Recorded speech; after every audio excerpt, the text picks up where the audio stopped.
Chers téléspectateurs de 14 TV Gabon, bonsoir, soyez les bienvenus pour ce flash d'information du lundi 23 décembre 2024 dans le Magistère universel. Pour ce dernier dimanche 22 décembre 2024, avant la solennité de la Nativité du Seigneur, le Saint-Père a récité la prière de l'Angélus depuis la chapelle de la Maison Sainte-Marthe du fait du symptôme du rhume.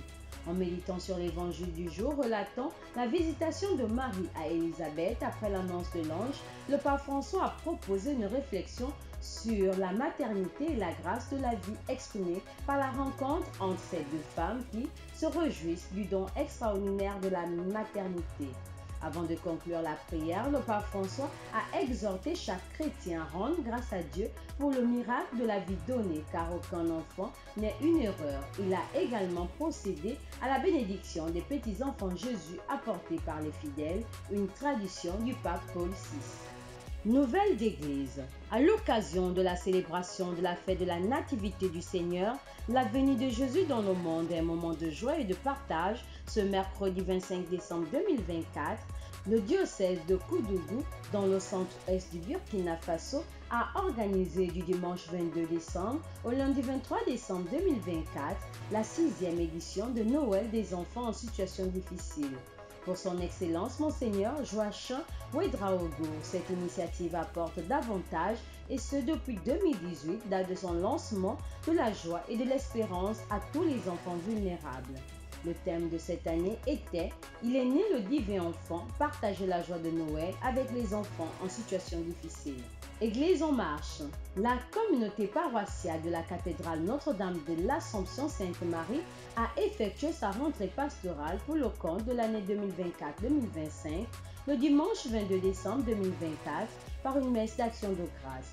Cette messe a été présidée par l'abbé Jean-David Ndangambomndon, curé de la dite communauté, accompagné de ses vicaires. Le curé a rappelé à la communauté tout entière, en se référant à l'évangile du 4e dimanche du temps de l'Avent, qu'une communauté chrétienne ne peut subsister et croître que par l'humilité de chacun de ses membres, tous heureux de l'avancement de chacun en son sein. Soyons des paroissiens aimant leur paroisse et travaillant chaque jour à son rayonnement par une vie exemplaire et un engagement vivant.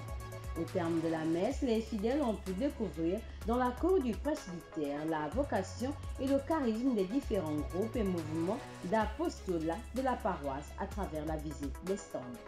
La paroisse Saint-Jean-Paul II du Cap Santa Clara a servi de cadre à la célébration de la messe d'installation du nouveau curé, l'abbé Bernier Amongo Atangana, ancien administrateur de cette communauté du Cap Santa Clara. C'est le père Justin Gagny, curé doyen du doyenné Saint-Augustin, qui a présidé la messe en présence de tous les fidèles. Un moment de joie et de communion fraternelle à quelques jours de la célébration de la fête de la Nativité du Seigneur. Allons dans le diocèse de Franceville. C'était le samedi 21 décembre 2024 dernier qu'a été célébrée à la cathédrale Saint-Hilaire de Franceville la messe du 50e anniversaire de l'arrivée des missionnaires clarétiens au Gabon. La célébration eucharistique a été présidée par son Excellence Monseigneur Ephraim Johnny, évêque de Franceville, en présence du Père supérieur de la province Gabon-Guinée équatoriale. Un jubilé d'or qui a donné au clergé du diocèse de Franceville et tous les frères claretins de ce diocèse de partager un repas fraternel. Nécrologie.